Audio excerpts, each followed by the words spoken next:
This is TWiT. So anyway, we actually got a pretty big update rolling out this week. If you've got a Google account, now this kind of strays a little bit away from Android, but it is Google related and it will affect you. It'll affect you primarily on the desktop, but I'll tell you in a second how this is going to affect your messaging on Android. So Google Workspace apps, they are now available for everyone with a Google account. This includes Google Docs, Google Docs, Gmail, I have to recall it in my mind. And the last one is Google Chat. So that's the big one that is coming through. You can finally replace Hangouts as the default chat app within Gmail. You can go in, if you go to my article Gizmodo, I walk you through how to do that. It's very easy once you find the settings, which we know are still buried deep in the masses of the Gmail menu structure. And then once you set Meets, yes, the setting is under Chats and Meets. And once you set it as Google Chat, you're going to get that new interface pop up. Now, Google Chat is going to give you access to rooms. And when you create a room, which is essentially a group chat, that then unlocks Spaces, which is part of the new initiative that Google showed off at Google I/O, kind of like new collaboration tools where you can go in and like have a spreadsheet together and add tasks and look at a calendar, and then everybody leaves each other a little message. So now if you want to do it with the family or a bunch of friends, so you want to plan a barbecue for 4th of July and you need to figure out like, you know, ingredients and who should bring what, now you can do that through Google Chat. You just have to go and set that as your default. Google Chat is also on Android, just as it is on the desktop. It's a new experience. And if you're wondering if this is it for Google's messaging strategy, the answer to that is we have no idea, because this announcement was buried inside of a blog post announcing Workspace apps. So who the heck knows? Yeah. We don't know. I had been using some of these features in my Gmail account for work. So I'd kind of been getting used to the kind of Meet and Chat interface. Although I never used Google Chat for any of my work communications, so it went largely unused. But now that it's over in my personal, I activated it and I have the new UI. I wish I could show it off without showing everybody all of my email, so I'm not going to. But up in the top right-hand corner next to my search bar, I have a little status area that's really easy for me to switch from active to do not disturb to whatever that ties into my chat. So that's nice, I suppose, so that people don't, message me when I'm busy.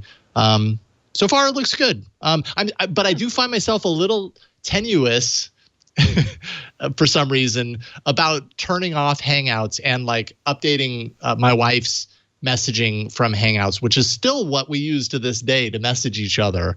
I'd say about half the time we're using Hangouts just because she got so used to it years ago.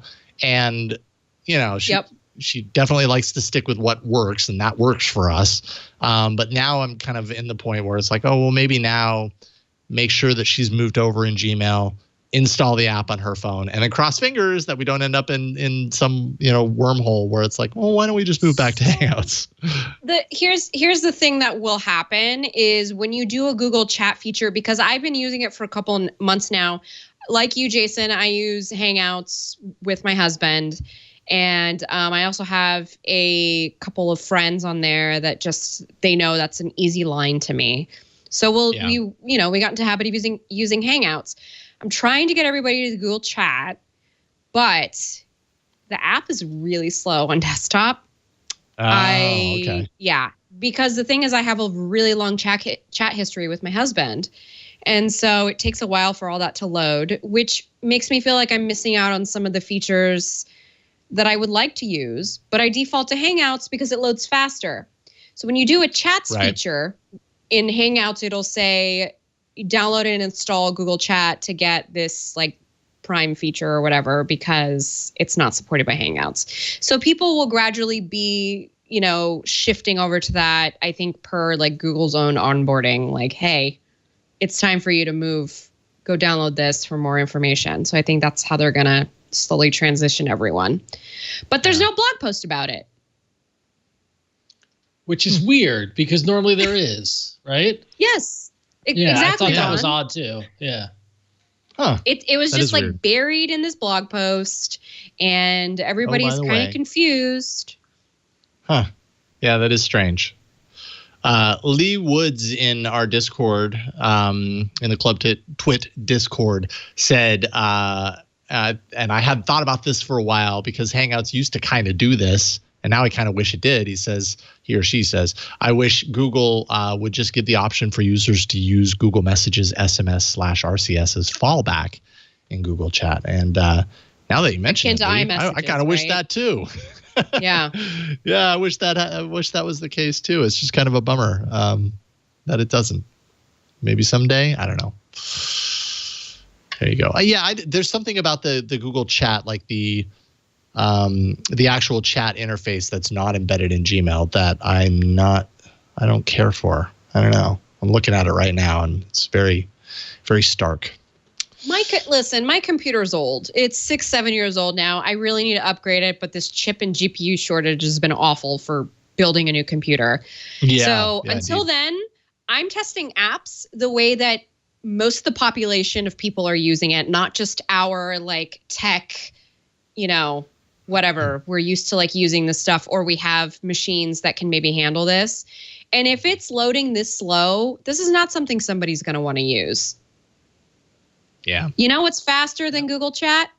WhatsApp on the web. So good. I love WhatsApp on the web. Immediately, that is just like loads. That has been the game changer. All the messages. Yeah. Totally agree. So but WhatsApp on the web requires a connection to your phone in order to do it.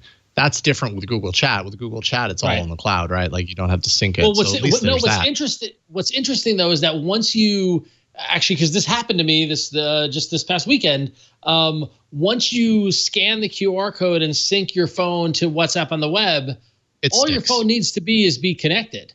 So the other day when my phone was in the car playing YouTube music for the kids so they could hear their Disney songs while they drove around, and I ran into the house and my wife took the car and took the kids to her parents' house, I did not have my phone on me, but I was able to text her via WhatsApp on the desktop to let her know that she has my phone. Yeah. So I thought that was interesting. Because you did it from a trusted device, which WhatsApp established. Yeah. Right. This saga is never ending, y'all. Like we're never. I don't think we could handle it if Google solved this saga. I don't think we'd know what to do with ourselves. When a boyfriend, eventually decides he wants to be with you, well, what the heck am I supposed to do now? Like, does this mean we start our life together? Is gone. There's no more pursuit. What are you left with?